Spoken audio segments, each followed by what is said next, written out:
Some of the landlords I spoke with told me this really isn't their fault. Some blame their own renters, the ones making the calls to police to report what they see as criminal activities in the places they live. Others say they're cracking down on nuisance calls. But despite any of the efforts, the properties at the top of the city's chronic nuisance list continue racking up thousands of calls each year to the Cincinnati Police Department.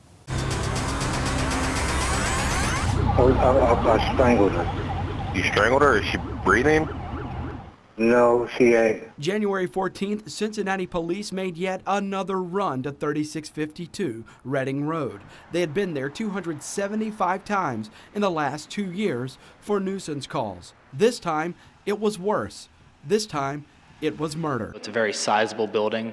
It's a challenge for the police department to police and for the manager to manage effectively. Even before the murder, 3652 Reading Road was on the city's radar for a while. The complex has ranked near the top of the city's most nuisance properties since the city started keeping count in 2012. It's been a problem for decades. In 2 years, there have been 700 calls to 3 properties that you all manage. Do you see that as a problem? I see it as a place for room for improvement. Robert Griffin manages the Reading Road complex for ANS Management. He also manages this complex at 2000 Westwood Northern Boulevard and the one next door to that. In 2013, his company bought the 3652 Reading Road complex from Dharma Ramanini's downtown property management for $2.4 million.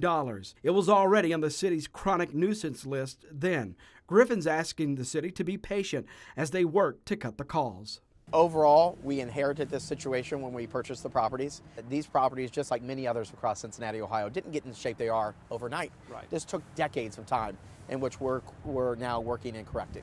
The city's running out of patience as taxpayers continue spending millions on police calls to nuisance complexes. Where we stand today is basically the same as where it was back in May of last year when these new owners took control. Griffin says he's installed key card access cameras, banned loitering, and is actively evicting problem renters.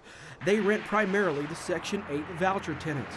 But we watched one night how some are getting around that locked access to the Reading Road complex. It's number one, and that's what we've been striving. Harry Ramanini runs downtown property management, their Bahama Terrace property, Coleraine Avenue complex, and this Harrison Avenue complex racked up 676 calls between 2013 and 2014.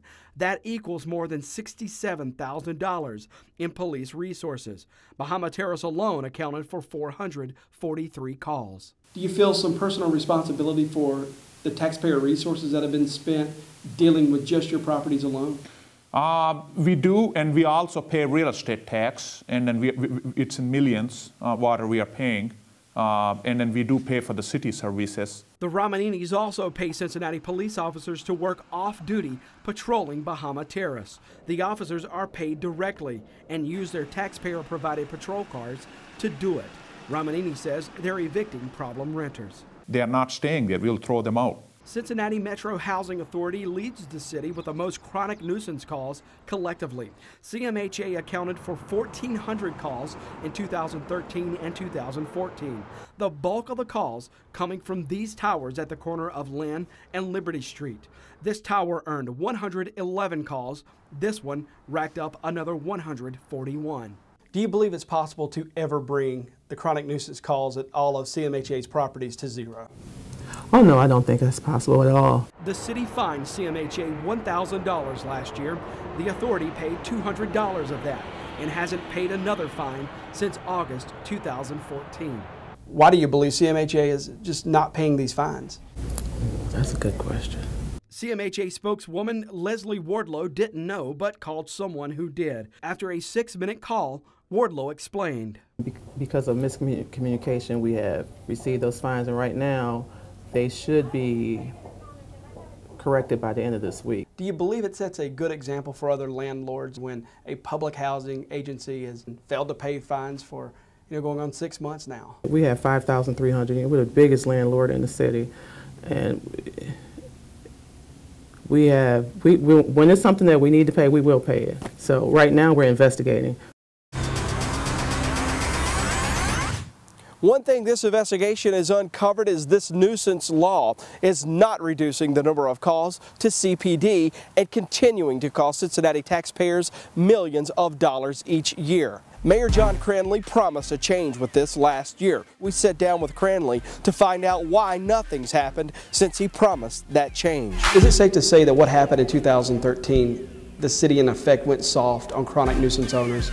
Yes, I think so. And I think that it was a mistake. What Mayor Cranley plans to do about this multi-million-dollar problem coming up tomorrow night at 10 o'clock. I'm Jody Barr, Fox 19 Investigates.